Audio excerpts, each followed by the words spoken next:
My son-in-law thought he was throwing out a broken old man. He had no idea he was making the worst financial decision of his life.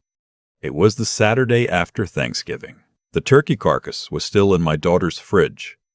The decorations she'd put up, little paper pilgrims, a ceramic cornucopia her mother had bought years ago, were still on the dining room table, and I was standing on the front porch of the house I had paid for in November in Cleveland with a rolling suitcase and nowhere to go. Let me back up.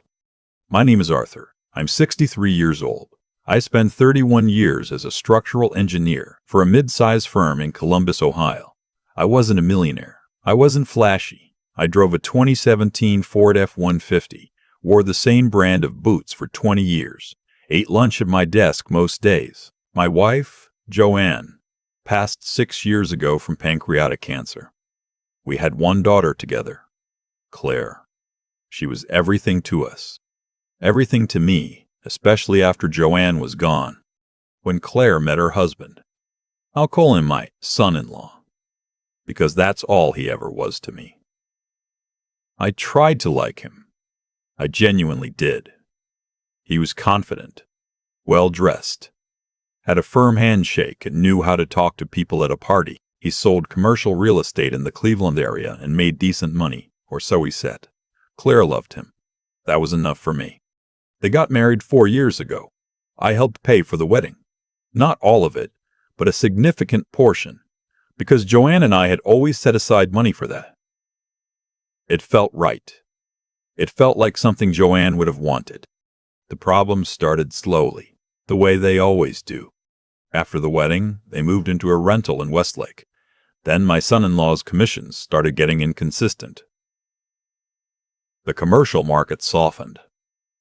He had a few bad quarters. Claire called me one Sunday night, her voice tight in that way she gets when she's trying not to cry, and said they were having trouble with rent. I offered to help, because that's what you do. That's what a father does. What I didn't realize was that help had no end date in my son-in-law's mind. Over the next 18 months, I gave them money 6 times. Not loans. Gifts. Because they were family. I paid 2 months of their rent when he lost a major client. I covered their car insurance for 4 months. I bought their groceries for a stretch when things got really tight, dropping off bags at their door like I was running a food pantry. I never complained. I never kept score. I just helped, the way Joanne and I had always agreed we would if Claire ever needed us. Then the opportunity came up. There was a house in Westlake, a solid 3-bedroom colonial on a quiet street, good school district, detached garage. The seller was motivated. The price was right. I'd been liquid since selling a rental property I'd inherited from my own father, and I had the funds to buy it outright. No mortgage. Cash deal. I sat my daughter and son-in-law down and made them a proposal. I would buy the house. They would live in it. In exchange, they'd pay me a modest monthly amount, well below market rent, that would eventually convert to equity if they stayed long-term and paid consistently. It was a family arrangement, generous to the extreme, structured just enough to feel like a plan rather than a handout. My son-in-law loved this idea. He shook my hand across the kitchen table, clapped me on the shoulder, called me the best father-in-law in the business. Claire cried a little. I drove home that night feeling like I'd done something good. That was 2 years ago. What happened over those 2 years was a slow erosion I didn't fully see until I was standing in it. They stopped paying the monthly amount after 4 months. When I brought it up, my son-in-law said they'd catch up. He always had a reason, a deal that was about to close, an expense that had come up unexpectedly, a month where things were just tight. I gave him the benefit of the doubt every time. I'm not a confrontational person by nature. Joanne used to say I was too patient. I thought that was a compliment. Then I retired. I had planned my retirement carefully. I had a 401k, a pension from the firm, Social Security, and the investment account I'd been building since my early 40s. I wasn't going to be rich in retirement, but I was going to be comfortable. More than comfortable, actually. I'd been quiet about the specifics of my finances my entire life. Joanne and I both believed that money was private, so no one in my family had a clear picture of what I had. Not even Claire. 3 months into my retirement, I mentioned to Claire that I was thinking about doing some traveling. Portugal. Maybe the south of France. Joanne and I had always talked about Europe. It seemed like the right time. My son-in-law overheard this conversation. Something shifted in him after that. I noticed it in small ways at first. He started asking me questions about my plans, casual, almost offhand but persistent. He asked once whether I'd considered doing something smart with my savings because he knew a financial guy who specialized in retirees. I said I was fine, thank you. He asked whether I'd thought about downsizing since I was alone in my Columbus house. I said I liked my house. He smiled and dropped it, but his eyes didn't drop it. About 2 months later, my daughter called and asked if I wanted to come up for Thanksgiving. I said yes. I was happy.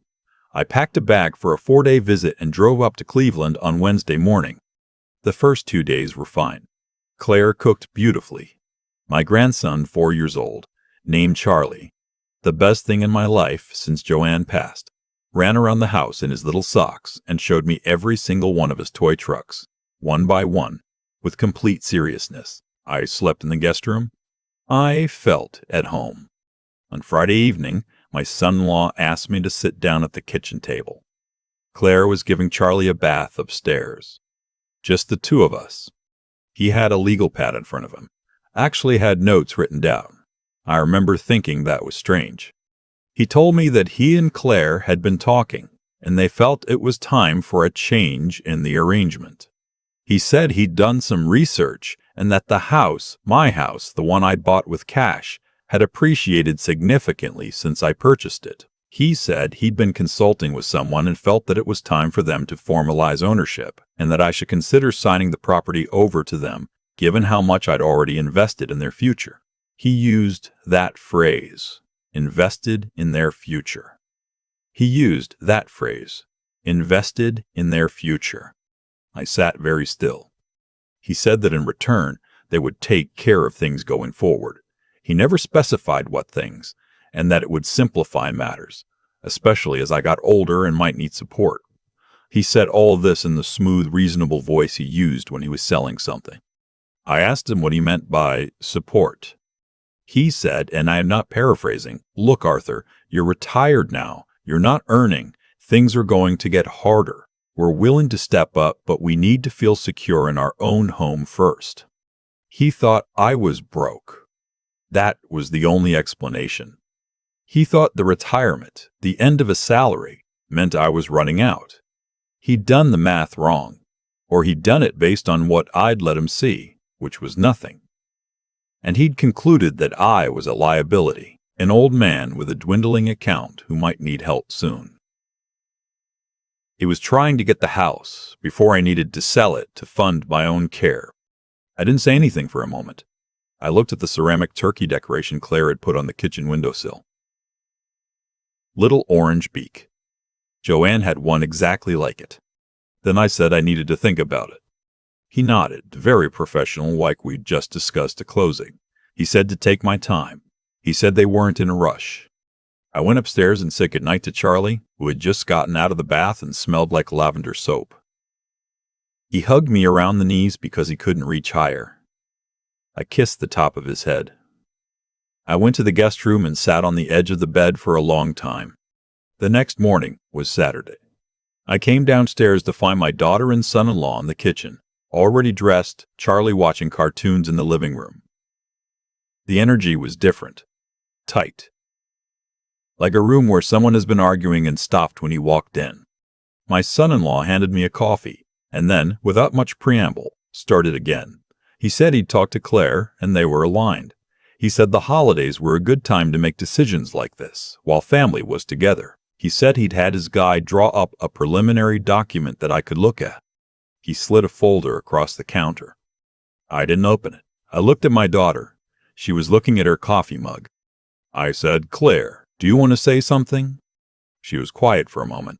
Then she said, "Dad, we just want to be stable. We've been struggling for a long time." That word, stable. In the house I bought. With the utilities I had paid during the months they'd let the bills lapse. With the property taxes I covered without being asked. I picked up the folder and held it. Then I said, I appreciate you both being honest with me. I'm going to head home today. My son-in-law's expression shifted. A flash of something. Frustration, maybe, or recalculation. He said, we were hoping you'd stay through the weekend. I said, I know. I went upstairs, packed my rolling suitcase, and said goodbye to Charlie, who didn't understand why I was leaving and kept holding up a toy dump truck like that might change my mind. It almost worked. My son-in-law walked me to the porch. And there, I'll give him credit for the audacity.